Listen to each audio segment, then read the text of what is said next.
अब मैं आपको इस चैनल के माध्यम से बताना चाहता हूँ कि दीपावली के दिन कैसे पूजा करें, किस दिशा में बैठ के पूजा करें और कब करें। या श्री स्वयं सुकृतिनाम भवने स्वलक्ष्मी पापात्मनां कृतदयां हृदय सबुद्धि श्रद्धा सतां कुलजना प्रभव लज्जा तां त्वां नतास्म परिपालय देवी विश्वम्।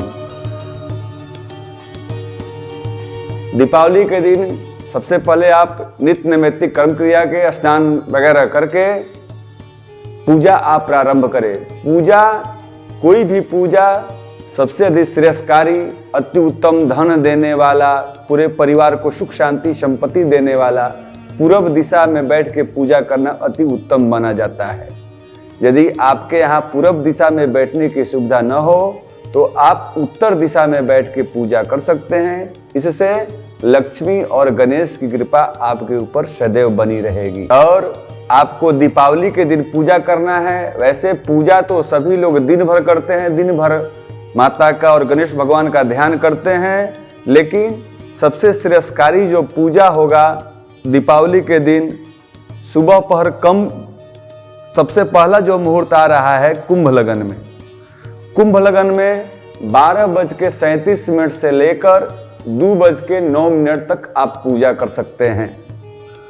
दूसरा मुहूर्त आता है स्थिर लगन, वृष लगन, जो सायंकालीन में है और उसका समय है 5:16 से 7:13 तक। आप सायंकालीन में पूजा कर सकते हैं और विशेष रूप में ज़्यादा धन देने वाली, ज़्यादा धन की इच्छा हो, ज़्यादा लक्ष्मी और गणेश की कृपा आप सदैव आपके परिवार और व्यापार केंद्र पर बनी रहे तो सबसे बढ़िया अति उत्तम जो होता है श्रेयस्कर सिंह लगन होता है, जो रात्रि में आता है। और माँ काली का भी पूजा उस लगन में होता है, जो वह सिंह लगन रात्रि में 11:44 से लेकर 1:51 तक रहता है। उसमें लक्ष्मी और गणेश की पूजा, माँ काली की भी पूजा अति उत्तम माना जाता है। और आती है प्रसाद की। कितने भक्त लोग पूछते हैं कि बाबा पंडित जी यह प्रसाद भगवान पर क्या चढ़ाएं? तो भगवान गणेश को मोदक प्रिय है, लड्डू का प्रसाद चढ़ाएं। और जब बेटा को लड्डू प्रिय है तो माँ के रूप में वहाँ लक्ष्मी गणेश जी के साथ रहती है, उनको भी लड्डू, जब बेटा को प्रिय है माँ को भी प्रिय है, अति उत्तम लड्डू का भोग लगाए, लड्डू का प्रसाद बांटे। और रह गई, कोई यजमान पूछता है, कोई व्यापारी वर्ग पूछते हैं कि मिट्टी के बर्तन में, मिट्टी के मूर्ति को ज़्यादा पूजा करना अति उत्तम होगा कि धातु की मूर्ति में? तो देखिए, मिट्टी की मूर्ति में प्राण प्रतिष्ठा एक बार कीजिए तो फिर साल भर के बाद विसर्जित करना पड़ता है।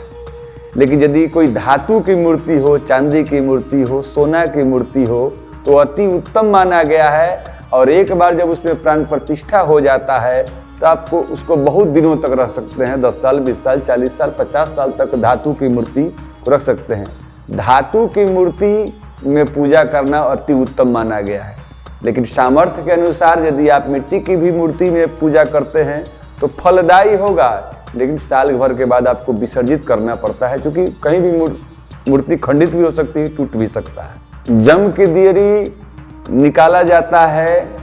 माँ बहन का ऐसा मानना है कि जो घर में विघ्न, बाधा हो, रोग हो, वह कुलक्ष्मी के रूप में, अलक्ष्मी के रूप में घर से निकल जाए और लक्ष्मी का वास दीपावली के दिन माता रानी हमारे यहाँ है। जम की दियरी निकालने का समय होता है जब घर के सभी बड़े बुजुर्ग, छोटे बच्चे लोग खा पी लेते हैं।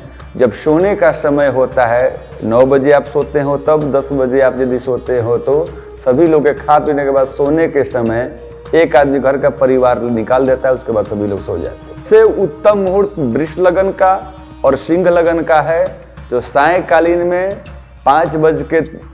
13 मिनट से लेके 7:13 तक है। और रात्रि में जो मुहूर्त है सिंह लगन का वह 11:44 से 1:51। देखिए, लाभ तो औरत और मर्द दोनों के पूजा में लाभ आपको मिलेगा, लेकिन कुछ समय जो होता है राजस्वला का, उस समय औरतें पूजा नहीं कर सकती हैं। इसलिए पुरुष यदि बैठते हैं तो राजस्वला का विधान नहीं है, पुरुष का पूजा पर बैठना अति उत्तम माना जाता है।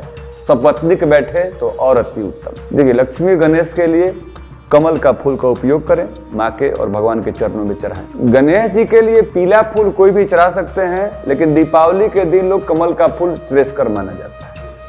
देखिए, वहाँ लक्ष्मी और गणेश जो बैठते हैं तो लक्ष्मी जी जो रहती है दाएं रहती हैं और गणेश जी बाएं रहते हैं।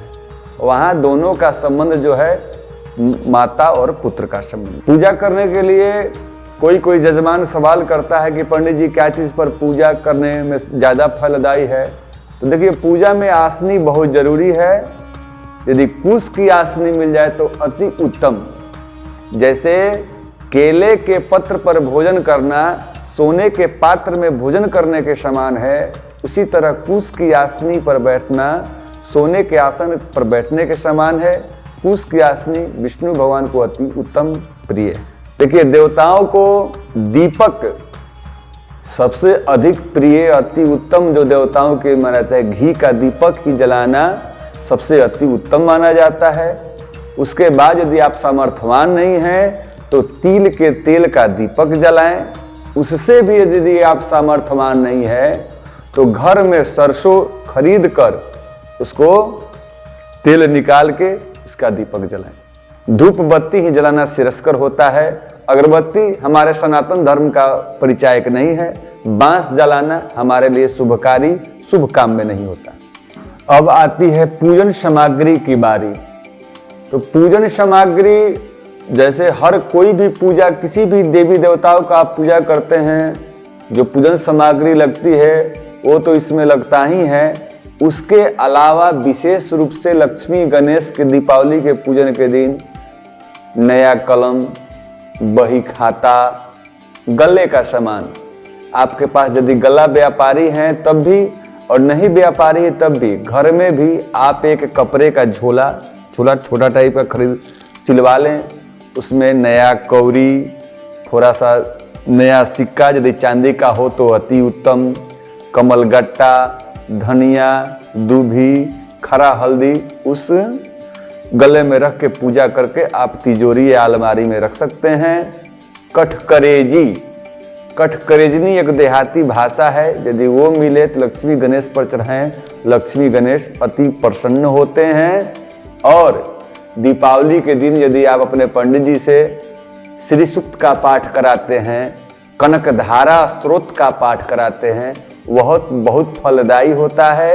और कनकधारा और श्री सूक्त का पाठ कराने के बाद बेल, श्री फल जो होता है, बेल भीतर वाला हिस्सा जिसको बेलगुद्दी कहा जाता है, उससे हवन यदि कराते हैं तो धन की प्राप्ति की संभावना 100% से 200% तक बढ़ जाती है।